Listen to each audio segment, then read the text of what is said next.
Bonjour à tous et merci d'être au rendez-vous. Alors aujourd'hui, nous allons voir comment calculer une image par une fonction f et comment calculer un antécédent par une fonction f. Donc, je vous présente ici une forme algébrique d'une fonction f que j'ai prise au hasard, à savoir f de x est égal à moins 5x plus 1. Et si jamais je demande de calculer l'image de moins 2 par la fonction f.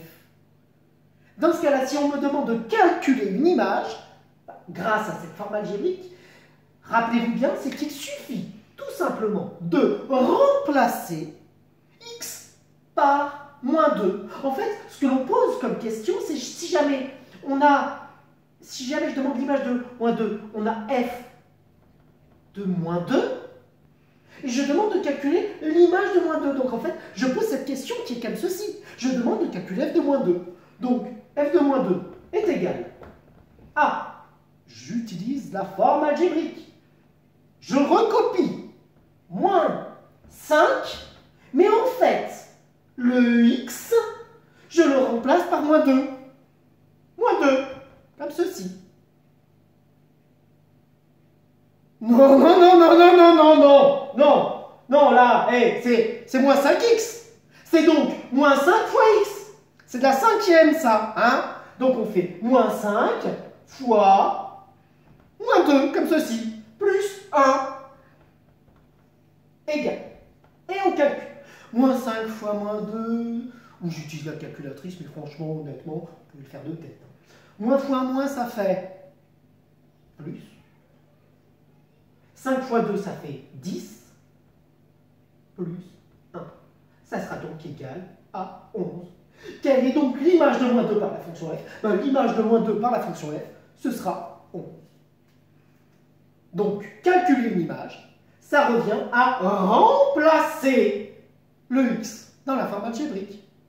Si maintenant je demande un antécédent de 3 par la fonction f, je demande un antécédent de 3. Ce que je demande, c'est l'antécédent, c'est ce qu'il y a avant. Donc en fait, je pose la question, à quoi est égal le x pour que f de x, ça soit égal à 3? En fait, il suffit, pour calculer un antécédent, de résoudre une équation. Il suffit de résoudre.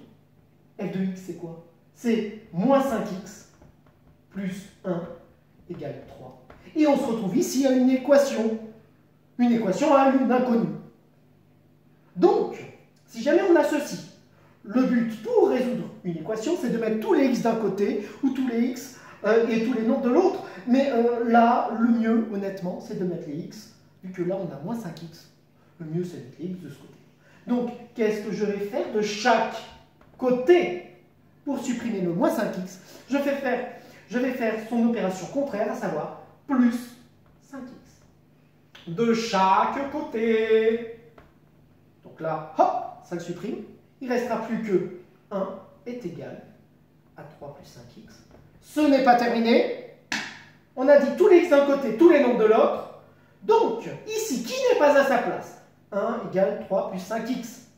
Celui qui n'est pas à sa place, parce que je voulais mettre que les x de ce côté-là, et bien celui qui n'est pas à sa place, c'est 3. Donc, qu'est-ce que je vais faire de chaque côté? Je vais faire moins 3. Donc, on obtiendra, si jamais je fais moins 3, on obtiendra moins 2 égale 5x.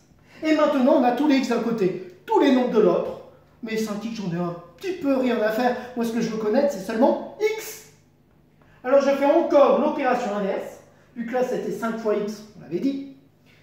Eh bien, on va faire diviser par 5. Autrement dit, x est égal à moins 2 cinquième. Donc, quel est l'antécédent de 3 par la fonction f? Ce sera moins 2 cinquième. Moins 2 cinquième est un antécédent de 3 par la fonction f. Donc, on résume. Calculer une image par une fonction f, parce qu'on a une expression algébrique. Pour calculer une image, il faut remplacer. Et pour calculer un antécédent, il faudra tout simplement résoudre une équation. Bon, je vous dis à très bientôt. Au revoir.